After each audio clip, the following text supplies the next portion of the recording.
Mais non, mais c'est pas censé être toi. C'est censé être le logo de Bitcoin qui apparaît. Oui, bah merci, je le vois bien que c'est raté. Allez, file. Pas devant la caméra. Bonjour à vous les cryptonautes.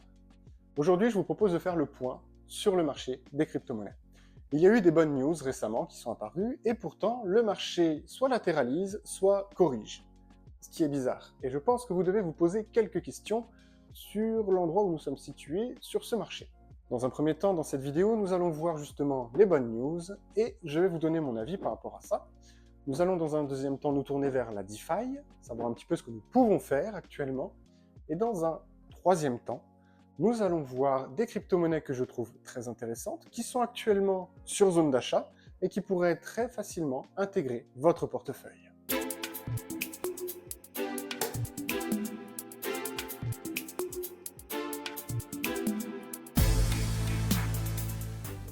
Les élections américaines, les ETF, les CBDC, nous allons passer tout ça en revue.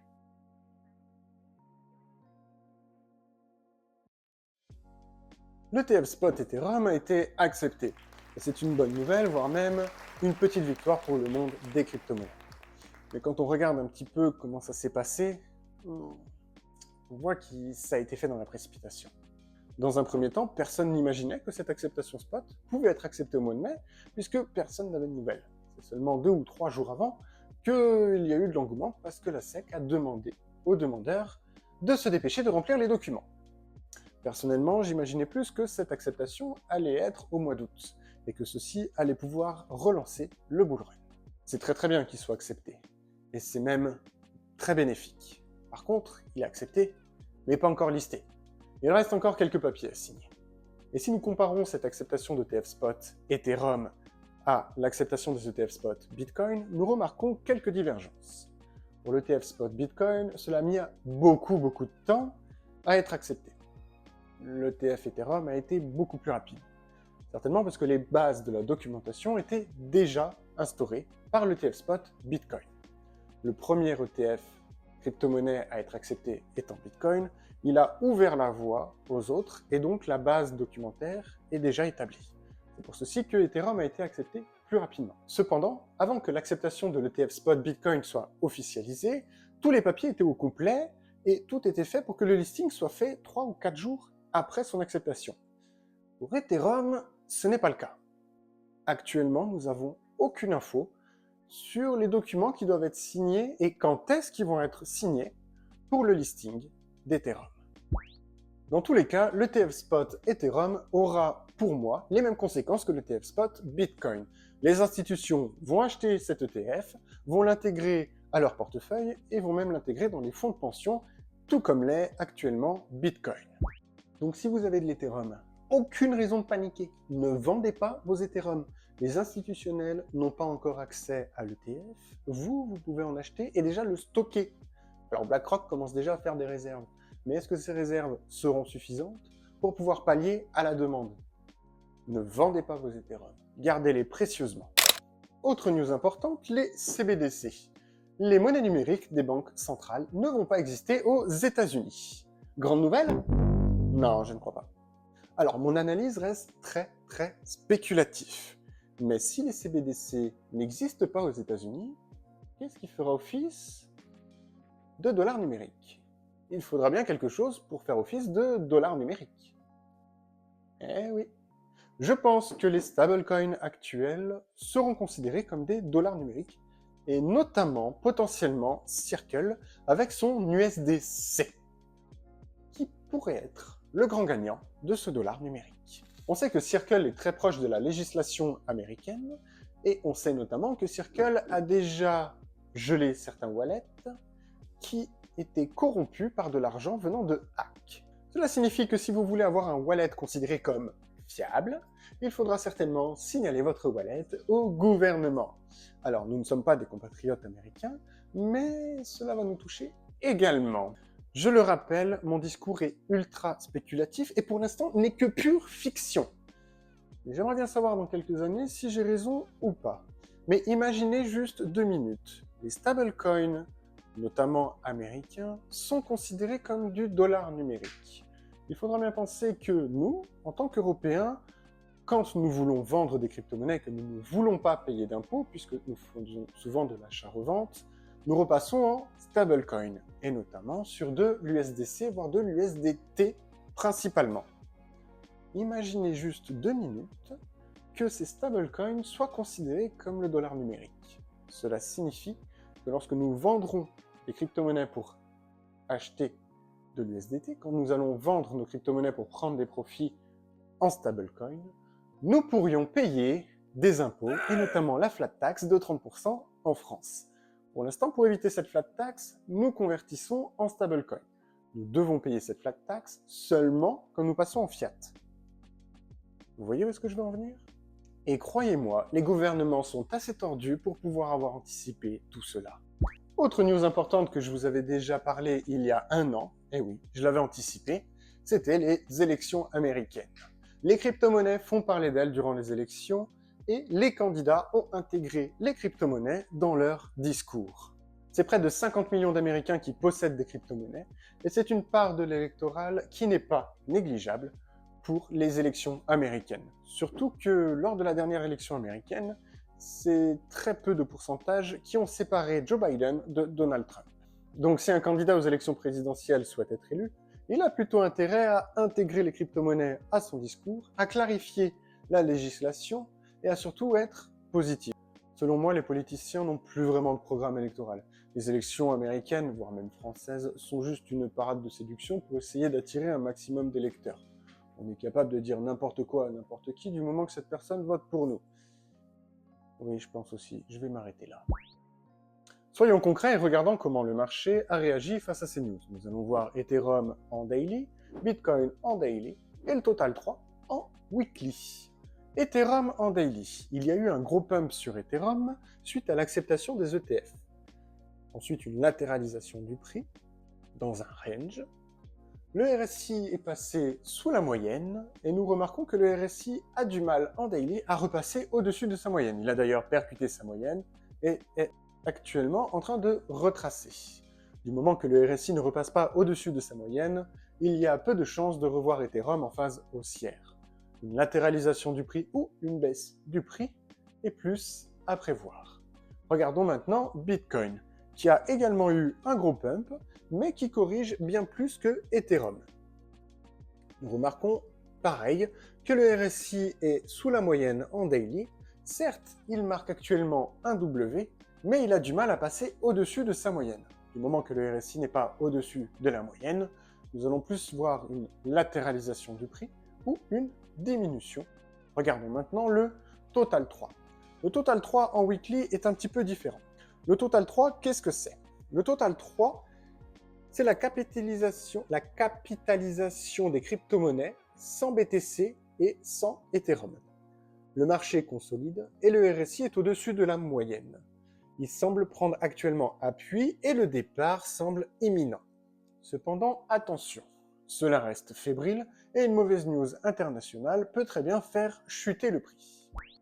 Quoi qu'il arrive sur le marché dans les prochains jours, voire prochaines semaines, n'oubliez pas qu'il est très facile de faire pump un marché ou de faire chuter un marché. Pour le faire chuter, rien de plus simple. Une mauvaise news internationale, et ça y est, tout le monde panique.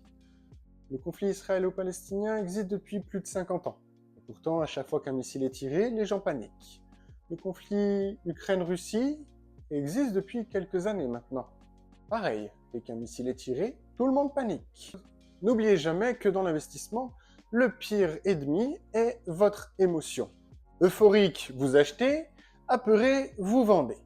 Je me souviens très bien qu'entre 2017 et 2021, la même news avait la même répercussion sur le marché.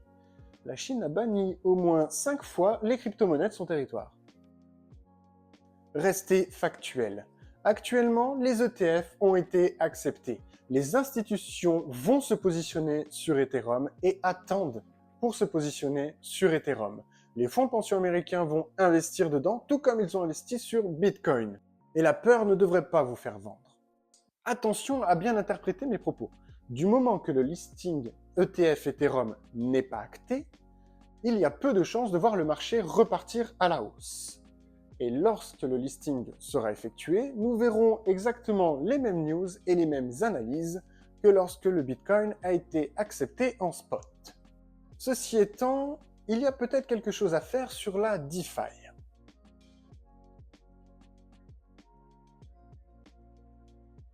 La DeFi évolue enfin et nous entendons parler depuis plusieurs mois du restacking. Les cryptonautes utilisent d'ailleurs le restacking pour générer des revenus passifs. En parlant de restacking, je ne sais pas si vous avez vu, mais il y a eu un dépeg du RSETH par rapport à l'ETH. Ce dépeg est dû à une vente massive de RSETH contre de l'ETH. Puisque pour l'instant, quand vous avez du RSETH, vous ne pouvez pas récupérer les ETH que vous avez vous-même déposés auprès de Kelp DAO. Quand vous voyez ça, il ne faut pas paniquer. Vous avez vous-même déposé des ETH sur Kelp DAO pour récupérer du RSETH. C'est du 1 pour 1. Ce n'est pas algorithmique. Si vous avez déposé des ETH auprès de Kelp DAO, du moment qu'ils n'ont pas perdu ou se sont fait hack vos ETH, normalement, lorsque le Unstack sera disponible, vous pourrez récupérer vos ETH contre le RSETH. C'est une pratique qui est relativement courante, c'est pas quelque chose d'unique. Plusieurs protocoles font ça, et notamment la fondation Ethereum elle-même a pratiqué ça, parce que je vous rappelle qu'avant que le Proof of Stake sorte, certaines personnes avaient déjà bloqué des ETH pour le Proof of Stake 2 ans avant que cela n'arrive. Donc ce n'est pas quelque chose de nouveau, et ce n'est pas quelque chose qui devrait vous faire paniquer. Si un tel dépeg se reproduit et que ce n'est pas dû à une news de hack de Kelp DAO, vous pourrez très bien échanger des ETH contre le RSETH qui aura dépeg, et une fois que le repeg du RSETH aura été effectué, parce que oui, il y aura un repeg, vous pourrez re-échanger vos RSETH contre des ETH et ainsi profiter du delta. Si vous n'avez pas compris ce que j'ai dit, sachez que je vais le mettre en pratique lorsque je vais revoir ce dépeg, si je le revois un jour. Et j'expliquerai bien entendu comment est-ce que je mets cela en place. Même si la DeFi évolue, le problème principal est encore présent. Et ce problème, c'est l'éclatement de la liquidité. Je vois encore trop de jeunes investisseurs, de jeunes personnes qui essayent d'utiliser la DeFi, rester bloqués sur un protocole, rester bloqués parce qu'ils ne savent pas sur quel réseau aller, parce qu'ils ne savent pas switcher de réseau. Sachez que si vous rencontrez des problèmes, même si vous n'êtes pas des cryptonautes, je peux vous aider, il suffit de m'écrire. Pour pallier à cet éclatement de la liquidité, nous avons plutôt des bonnes nouvelles de ce côté-là. Nous avons AAV qui propose une V4 qui est censée justement pallier à cet éclatement de liquidité. Vous allez pouvoir normalement emprunter des tokens EVM compatibles sans s'inquiéter de la blockchain utilisée. EVM compatible signifie juste Ethereum Virtual Machine, donc des tokens compatibles avec Ethereum. Et AAV va également implanter un taux d'intérêt dynamique. Personnellement, j'ai hâte de voir cette V4 arriver. Sous le protocole fait également parler de lui. C'est certainement le projet le plus ambitieux de la DeFi. Il est basé sur Layer 0 et permet d'emprunter des tokens sur n'importe quelle blockchain. Que ce soit des blockchains EVM compatibles, que ce soit sur Cosmos, que ce soit sur Multiversix, Polkadot, Avax, ils font de la DeFi ? Oui, Avax, ils font de la DeFi, mais ils se font hack tout le temps. D'ailleurs, je suis pas sûr que ce soit une bonne idée de sous le protocole de s'allier à Avax. Enfin bon, ils font bien comme ils veulent. Et il y a également Solana. Waouh! La chaîne des mêmes coins. Pouah. Bref, le scam ambulant sera également connecté à Sol Protocol. Pour l'instant, côté DeFi, il n'y a pas énormément de choses à faire. Sur Ethereum, on peut lier plusieurs protocoles, notamment Bifi et Pendle, pour pouvoir générer entre 10 et 15% d'API sur Ethereum. Sur Bitcoin, on peut essayer de lier un petit 7 à 10% en le mettant en pool de liquidité face à Ethereum et en misant sur l'impermanent lose et le fait que Ethereum va surperformer Bitcoin pour pouvoir générer de beaux gains. Sur Multiversix, nous sommes bloqués depuis quelques temps déjà, entre 8 et 10% API. Et la DeFi sur BNB n'a plus grand intérêt depuis que Binance a décidé de lancer Megadrop. Effectivement, c'est plus les launchpads et les launchpools sur Binance qui permettaient à la DeFi du BNB de générer beaucoup de gains, et notamment un bel API. Soyez patients, la DeFi est sur le point d'évoluer drastiquement. En attendant, voyons ensemble les tokens qui sont sur zone d'achat et qui pourraient intégrer votre portefeuille.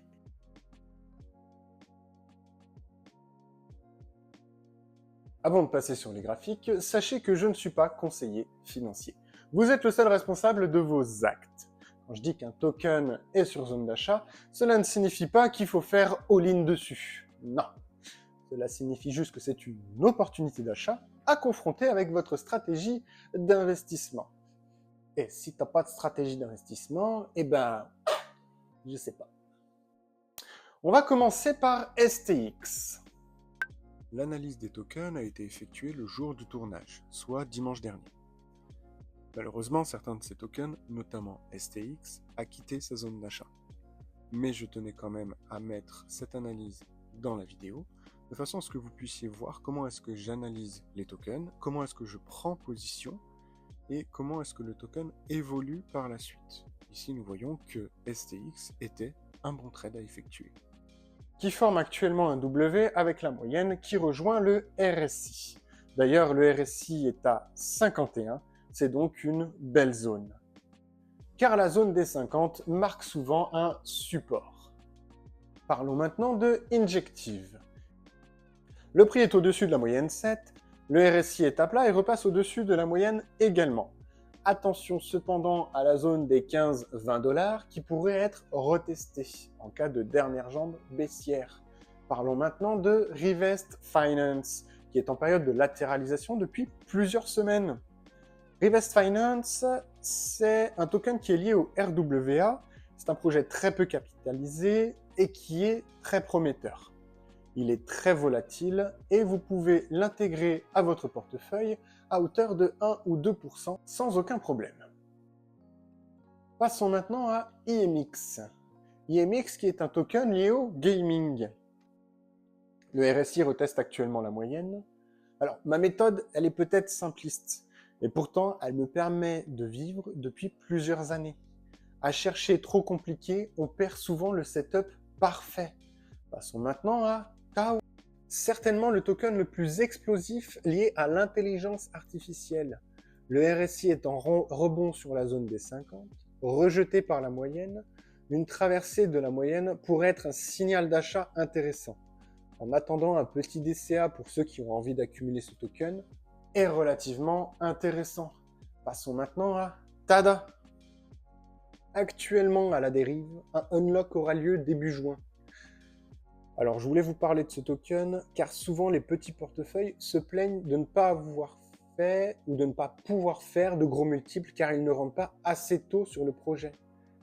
Alors le projet TADA, c'est quand même un launchpad. C'est très tôt pour rentrer dans un projet. Le projet est encore en bêta, mais comme souvent, les retails croient en la loi divine des fois 1000 au listing. Et personnellement, j'ai vendu une partie de mes tokens la veille du listing sur KuCoin. Et depuis, je stack et je ne vendrai pas les prochains unlocks avant la fin du bull run. J'ai déjà récupéré ma mise et fait de beaux bénéfices dessus. Tous les tokens que j'ai actuellement de TADA vont rester dans mon portefeuille jusqu'à la fin du bull run. Comme vous le voyez, les opportunités ne manquent pas, quel que soit le narratif, que ce soit du gaming, de l'IA, du DePIN, que ce soit pour de l'investissement court terme ou de l'investissement en mode DCA. C'est maintenant donc à vous de vous créer un portefeuille solide pour la deuxième partie du bull run. Quoi qu'il arrive, il y aura une deuxième partie du bull run. Que ce soit la semaine prochaine, dans un mois, dans 2 mois, ou comme je le prévois depuis 1 an maintenant, plutôt à partir de septembre, août-septembre.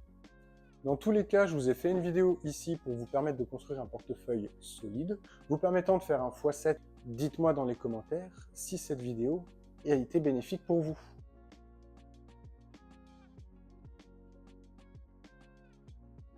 Pour conclure, le marché semble rebondir et consolider suite à l'acceptation des ETF Spot Ethereum. Mais il n'y a pas d'emballement, il n'y a pas cette euphorie qu'il y a eu lorsque l'acceptation des ETF Spot Bitcoin a eu lieu. Et je vois mal le marché repartir en tendance haussière sans le listing de cet ETF Spot Ethereum. Cependant, tout est possible. Et c'est pour cela que personnellement, je suis investi à 100% sur le marché des crypto-monnaies. Car même si le marché ne repart pas immédiatement à la hausse, il peut latéraliser encore durant plusieurs semaines. Et si le marché repart à la hausse tout de suite, je suis dans le train. Si le marché corrige, Je sais personnellement que ce n'est que pour un temps. Ça me permettra de m'éloigner un petit peu de mon portefeuille et de me concentrer un peu plus sur la DeFi pour générer des revenus passifs. N'oubliez pas, quelles que soient les news sur le marché, quoi qu'il se passe dans les semaines à venir, l'avenir des crypto-monnaies est radieux. Ne vendez pas à perdre vos crypto-monnaies qui ont des fondamentaux solides.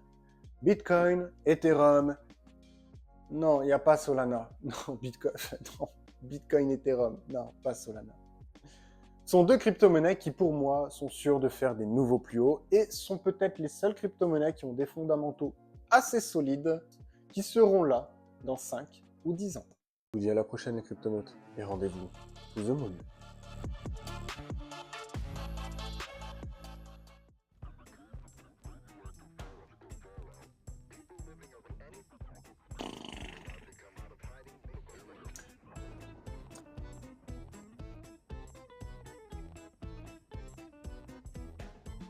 CBDC, les monnaies numériques de banque centrale. Pourquoi j'ai bugué? Je ne sais pas. Pourquoi? Je ne sais pas. Qui pour vous ont un fondamentaux solide. Solide. Le cheveu. Hop, il est parti. On se... Regarde.